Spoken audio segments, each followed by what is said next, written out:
buenas a todos y todas, esto es Leer por Puro Vicio, el podcast. Hoy voy a hablar sobre Volver a casa de Ya Yazi. Ya Yazi nace en 1989 en Ghana y se muda a Norteamérica con su familia de muy pequeña. Con su novela debut, Volver a casa, ganó el premio John Leonard para el libro debut del premio del Círculo de Críticos Nacional del Libro, el premio Penn Hemingway para novela debut de ficción, entre otros. Cuenta que en 2009, cuando estudiaba en la Universidad de Stanford, obtuvo una beca de investigación y regresó durante varios meses a su país de origen, Ghana. Su primera novela fue gestada durante ese viaje. La autora recuerda su experiencia al visitar un viejo castillo donde habitaban los ingleses que controlaban el tráfico de esclavos y dijo al respecto: "Vi las mazmorras y comprendí que debía contar una historia que mezclase a dos mujeres, una que estaba con un británico y vivía en la parte alta del castillo y una que estaba en las mazmorras". Esta novela podemos caracterizarla como saga familiar debido a que va abordando distintos integrantes de un mismo árbol familiar. Este tipo de novelas tiene a su más grande exponente en 100 años de soledad, de Gabriel García Márquez, y la propia autora ha comentado en diferentes entrevistas que la ha tenido como referente. También podemos categorizar esta novela como histórica, en el sentido en que los distintos contextos que recrea tienen una base real y para la cual la autora ha tenido que investigar para poder representar fielmente, cosa que logra muy bien. El dios del hombre blanco, continuó ella, es igual que el hombre blanco. Se cree que es el único dios, de la misma manera que el hombre blanco se cree que es el único hombre. Pero solo hay un motivo por el cual Dios es él, y no Ñame o Chuku, o quien sea, porque nosotros se lo permitimos. No nos rebelamos, ni siquiera lo cuestionamos. El hombre blanco nos dijo que él era el camino y lo aceptamos. Pero, ¿cuántas veces nos ha dicho el hombre blanco que algo era bueno para nosotros y después lo ha sido de verdad? Dicen que eres un brujo africano. ¿Y qué más da? ¿Qué sabrán ellos sobre la brujería? Sobre la historia podemos decir que seguimos un linaje dividido que se separa y recorren caminos muy distintos durante las distintas épocas que abarca la novela, las cuales son otra historia en sí misma.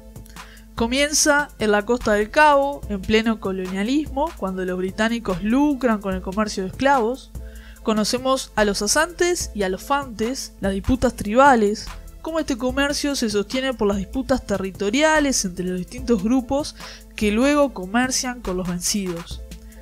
Avanza hacia los campos de algodón en Estados Unidos bajo los látigos de los amos sureños, la liberación mentirosa, las nuevas formas de la esclavitud en los trabajos forzados, en la segregación, en los barrios acorralados por la pobreza del Harlem y arrasados por la heroína después. Mientras que en Ghana, luego del comercio legal de esclavos, comienza el ilegal, y ante la finalización de este se cae en una crisis económica, el advenimiento de los misioneros, el cultivo del cacao y la lucha por la independencia.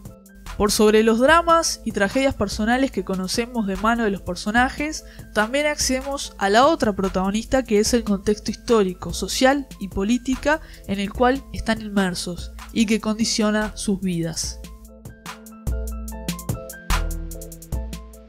Pese a la cantidad de años que H había trabajado en plantaciones, nunca se le había ocurrido que bajo el suelo hubiesen nada más que tierra, agua, bichos y raíces.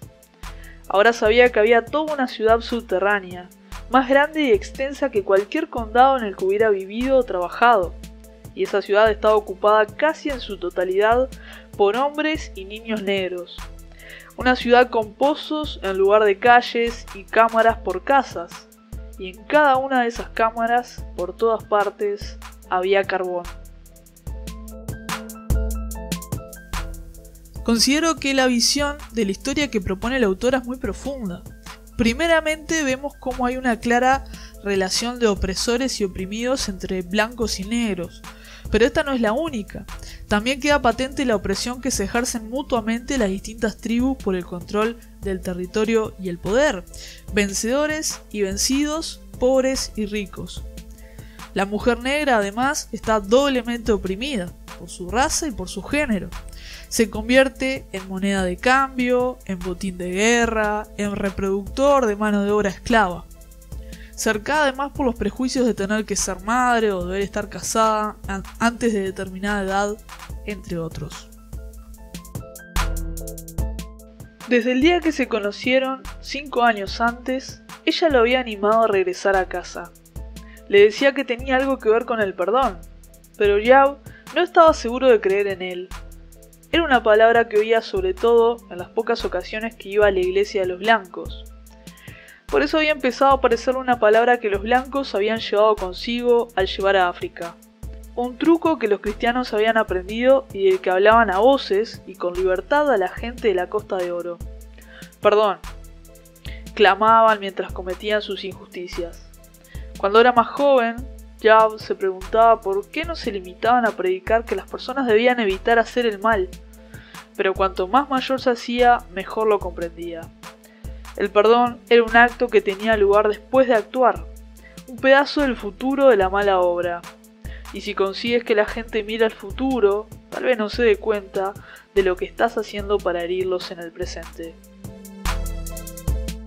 Dos puntos fuertes de esta novela son la creación de personajes, que es un trabajo muy destacado, no solo porque logramos diferenciar claramente las diferentes personalidades de cada uno o las diferentes voces de cada uno, sino que además contribuyen a comprender el contexto en el que están inmersos. Y por otra parte, voy a destacar la capacidad de síntesis que tiene Yayasí, porque por todo lo que he dicho hasta aquí pareciera que estoy hablando de una novela titánica. Sin embargo, Yayasí ha logrado sintetizar en 379 páginas, eso en mi edición de bolsillo, todo lo que he mencionado y muchísimo más. Es verdaderamente una novela redonda. Según pasaba frente a las viviendas públicas que llevaban el trayecto entre su apartamento y el de Willy, trató de recordar la última vez que había hablado de verdad con su madre. Fue en 1964, durante los disturbios. Ella le había propuesto que fuese a buscarla a la salida de la iglesia para poder prestarle dinero. No quiero verte muerto o peor, le había dicho ella antes de pasarle la poca calderilla que no había dejado en el cestillo de la colecta. Él había cogido el dinero preguntándose qué podía ser peor que estar muerto. Solo le hizo falta mirar a su alrededor para no tener asomo de duda.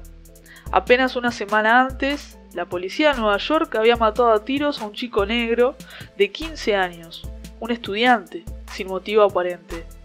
Ese disparo había dado lugar a unos disturbios que enfrentaron a la policía y a jóvenes negros, hombres y también a algunas mujeres. En las noticias se narró el suceso como si fuera la culpa de los negros de Harlem, la turba violenta, enloquecida y monstruosa que tenía la desfachatez de exigir que no tiroteasen a sus hijos por la calle. Ese día Sonia había regresado con el dinero bien agarrado y la esperanza de no cruzarse con ningún blanco con ganas de demostrar algo, porque su cuerpo sabía, aunque su mente todavía no hubiese unido todos los puntos, que lo peor que se podía hacer en América era un hombre negro. Peor que estar muerto era ser un hombre muerto que aún camina. Finalizando, y por todo lo que he dicho hasta aquí, recomiendo muchísimo su lectura. Es muy amena de leer, te engancha rápidamente y incluso trae un pequeño esquema familiar para que no te pierdas en las distintas generaciones.